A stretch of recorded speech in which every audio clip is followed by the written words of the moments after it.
Putting my idol on the altar. Chapter 2. Meeting Rainbow Dash. I decided to go out for a walk. I didn't really care to be around people, so I took my usual walk in the woods. It was a rather dark day and the sky looked as if it would rain soon, but I just had to get out and get away from the house.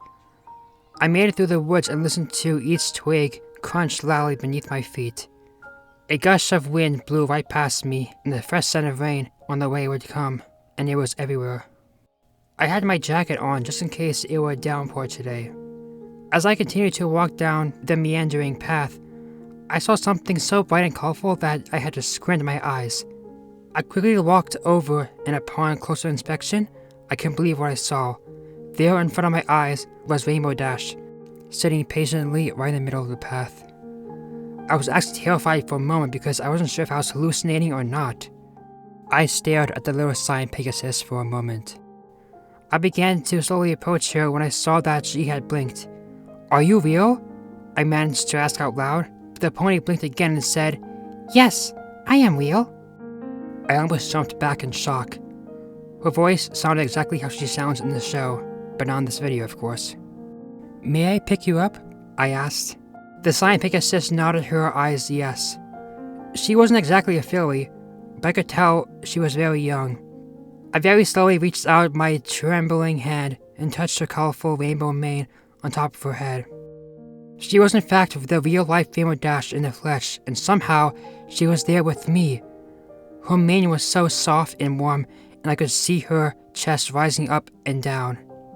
She was breathing, and she was so real. I came a little closer and put my arm beneath her belly and scooped her up. I sat on the ground and slowly brought her closer to me and held her tightly against my chest. I didn't even realize how fast my heart was racing. But I was so nervous and excited that it took my mind a while to register what was going on. I didn't know how she got here or why she was here, but it didn't matter. My ultimate fantasy in life was somehow a reality, and nothing else mattered now. A few raindrops fell from the sky.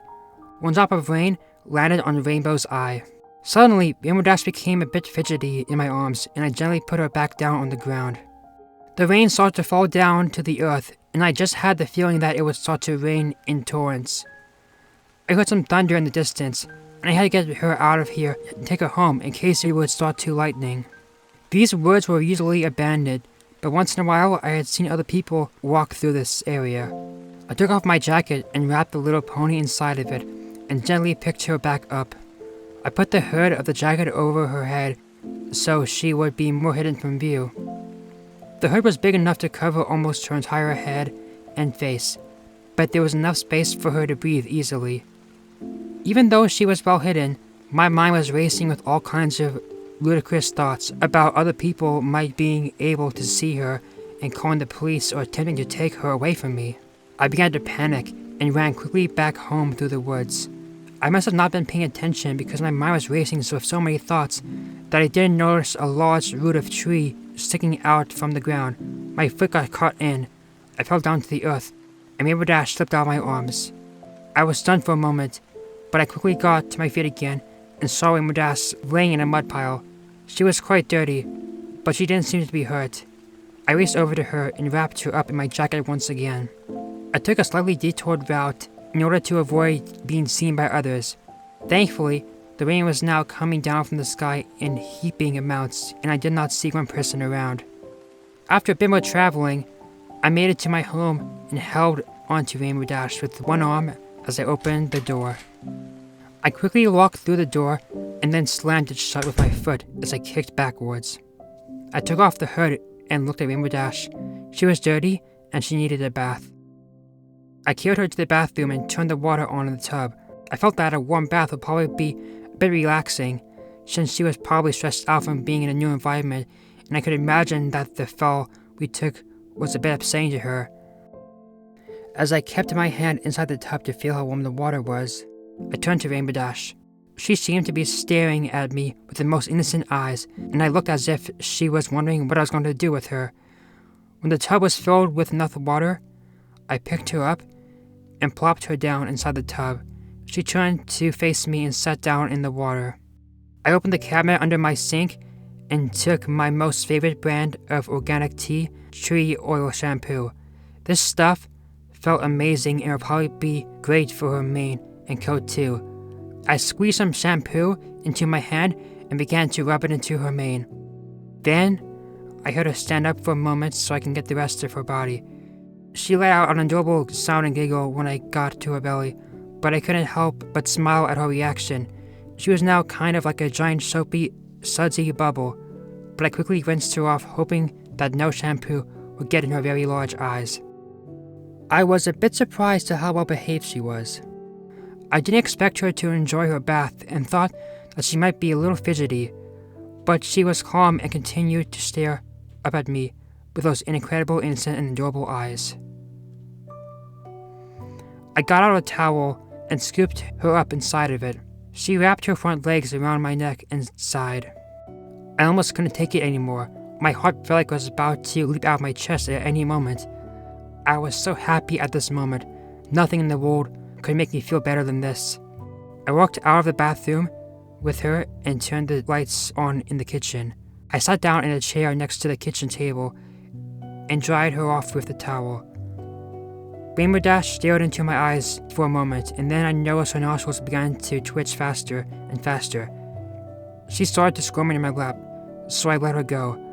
I watched as she hopped off my lap and walked over to the microwave. On top of the microwave was a bowl full of apples. Rainbow Dash leapt up in the air and used her wings to hover closer to the bowl. She put her mouth on one of the apples and then accidentally knocked the bowl off of the microwave. Apples went scattering everywhere across the floor. She came back down to the floor and walked back over to me. She crouched down low for a moment and then hopped back into my lap. She stared at me for a moment as if she was silently asking me if it would be okay if she ate this apple. I didn't say anything. I just smiled at her and she put the apple down in my lap and began to eat it. I couldn't take my fingers out of her soft and colorful rainbow mane. She was exactly like the cartoon show, from her head to her hoof. And even her cutie mark was perfect on each side of her flanks. Rainbow Dash hopped out of my lap again when she finished her treat. She began to walk around the kitchen. I got up and walked behind her while picking up all the apples that fell onto the floor. I saw Rainbow's nostrils twitching like crazy again. Rainbow Dash went over to the refrigerator to put her mouth to the handle. She pulled back with all her might and the door opened. She then struck her head inside. Rainbow Dash's nostrils were twitching frantically, and I could hear her sniffing. She leaned over to a little more and then came out with a container of pasta. She came back over to the table and placed the container on top of the table. She tried to use her front hooves to open the container, but she wasn't having much success. I came over and popped the lid off for her. Before I could even take it away to heat it up for her, she had drove her face inside and practically inhaled the contents. I couldn't believe how fast she devoured that entire container of pasta. She picked her head back up and her face was covered with pasta sauce. I got a napkin and wiped her face clean. Rainbow Dash looked up at me and said, "Thank you." The tone of her voice was so adorable and sweet, and her voice cracked a bit when she said those two words. "You are very welcome, Rainbow," I said, trying to sound as encouraging and cheerful as I could. I wanted to please her and make her feel as welcome as possible because I didn't want to risk having her be unhappy and possibly wanting to leave me. Rainbow Dash looked around a bit more and said, "I'm thirsty." I wasn't sure what the best route would be, but I found a glass of water and filled it up. I didn't dare give her tap water because I had my own personal water filter that removed all the terrible things that were put in our water supply on purpose. I was a bit of a health nut, and most of everything I used in this house was organic. I wouldn't be sure how her system would react to drinking normal tap water. I went through the kitchen drawers and found what I was looking for, a straw. I pushed a glass of water over to her. She leaned over and her lips desperately tried to grasp onto the straw. It looked a little pathetic at first, but she managed to grab a hold of it and began to sip from it. Even though my mind was still wired, thoughts began to creep into my head. I began to wonder how she got here and for what reason she was here. I was about to ask her some questions when suddenly she perked up. Oh goodness, I bet she wants more food, I thought to myself. Rainbow, what else can I get for you to eat? I don't think I have much left for you, I asked out loud. Rainbow shook her head and said, I have to pee. I need to go outside. How could I not have seen that coming? This was not a cartoon, but a real-life creature who eats, drinks, and yes, has to use the bathroom too. I looked out the window and noticed my neighbor was working outside his house. It appeared that he was trying to fix the gutter on the side of his house. I guess he didn't mind the rain too much. I looked back at Rainbow Dash and said, I can't let you go outside right now. It's too risky, and someone may see you and want to take you away from me. This might seem terribly awkward for you, but I really don't have much of a choice right now. I put my hands under her two front legs and picked her up. I walked her into the bathroom and put the toilet seat down with my foot. I carefully placed her onto the seat. Her four legs were wobbling a bit because she was trying to keep her balance. I briefly explained to her how it all works and she nodded her head in understanding. Just try not to fall in, I said to her. I'll leave the door ajar so you can open it yourself when you're done. I'll be sitting on the couch in the living room waiting for you. Rainbow Dash looked up at me and nodded her head, okay again. I left the bathroom and made sure the door was only slightly open so she had just enough room to nuzzle it open when she wanted to come out. I sat there on the couch with my hands folded on my lap. My legs were shaking like crazy because I couldn't believe this was all reality. I waited patiently for her to come out. I was hoping that she wouldn't fall. I saw the bathroom door creep open and out she stepped. She trotted quickly over to me and leapt into my lap. She curled herself up into a ball much like a dog does after circling around several times. I watched her close her eyes and start to nod off to sleep. I was going to ask her some questions, but I didn't think it would be an appropriate time right now. I wasn't exactly sure what to do with her now. She didn't look fully asleep yet, so I poked her side softly and said, Hey, Rainbow Dash, if you're tired, I could put you to bed. Do you want to sleep in your own bed, or do you want to sleep with me? Rainbow Dash opened up her eyes and stood up for a moment in my lap. She yawned and tried to wrap her little front legs around my waist and said, You. My heart melted in my chest, and I gently scooped her up and took her to my bedroom.